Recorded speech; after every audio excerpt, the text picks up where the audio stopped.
Okay. Inherently, right? You're not wrong. Right. People that don't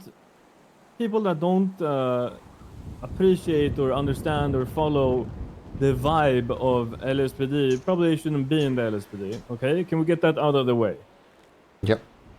So Okay. yeah, always. Now, there's a few ways to say something like that to someone. One which doesn't cause the DOJ to put their fist up your ass.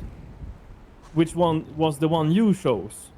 And then there's the other one, which is more it's disgusting, but you read the life is like a big game of politics. You need to it's a snake fest.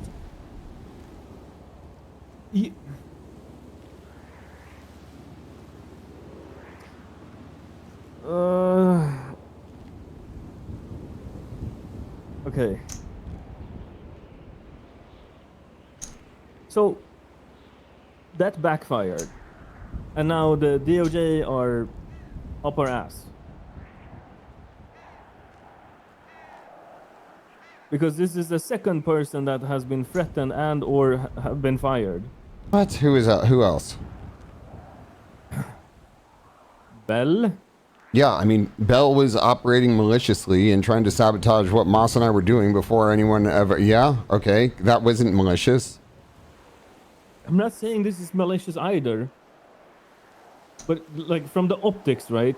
I know I hate saying it, but from the optics, two people have spoken up about what they think about LSPD and your management. One person was fired, the other one was threatened to be fired because they disagreed with your thoughts and opinions. It's not about disagreeing with thoughts and opinions. I think that's where it's getting twisted. It's not about his thoughts and opinions, which is ultimately what the Marshals are trying to spin this as. Again, optics. We're not talking about what's factual. We're talking about optics from an outside perspective. There is no outside perspective without getting both sides of the story. I mean, I agree, but clearly the DOJ and or the Marshals are incapable of doing that. Therefore, they will see it as two officers spoke up and they got fired. Even though there's way more context about it, even though there's literally not the truth, that's the way they choose to see it, and that's the narrative they will spin. And that's the narrative they will use to try to get you impeached and or removed. Even okay, though yeah, it's not I mean, we have zero labor laws in Los Santos. It is an at-will state. I get that. But again, from the Marshals' perspective, you had two people that dislike you. They spoke up to you, and one successfully got rid of the other one. Two, you wanted to get rid of the other one. Right?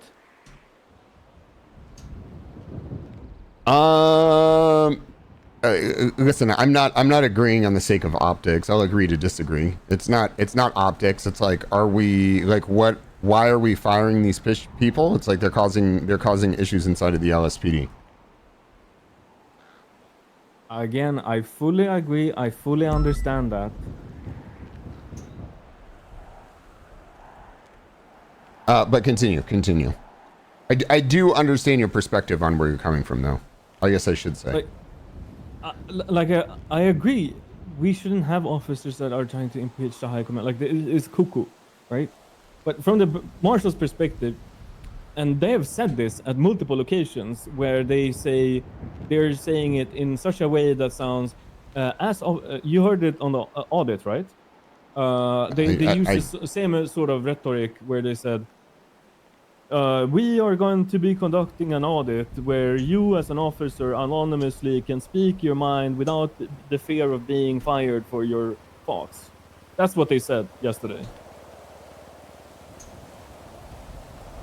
Okay. So already there, you can sort of sense where this is going. Yeah, I know where this is. I don't give a fuck it's going though, Trig. Like obviously they're coming for my job. I guess that's the thing is like, look, they are doing everything they can do to get me out because I hurt somebody's feelings, because I told somebody that if they didn't get the board, they were going to get the out. Right. I mean, they were established as oversight, not to directly intervene. They were supposed to provide a perspective and suggestion based on what they were doing. I mean, which is what oversight is. Now it's kind of devolved into what we have now, where they are threatening to take people's jobs. And there is a clear, like, I mean, it's literally clear as fucking day where they are either coming for me or they're coming for Moss and myself. And it's like, fuck it, come for me. Again, I understand. I am on board, Peter. Here are the optics, right? I threatened to fire someone for spewing venom, but they want to protect that person. But then you have people who are violating rights inside of the BCSO, and there's no legal recourse taken. Yes. So, I think I don't know if it's an issue, but like. Oh, you're gonna be the ass chief soon. I'm not.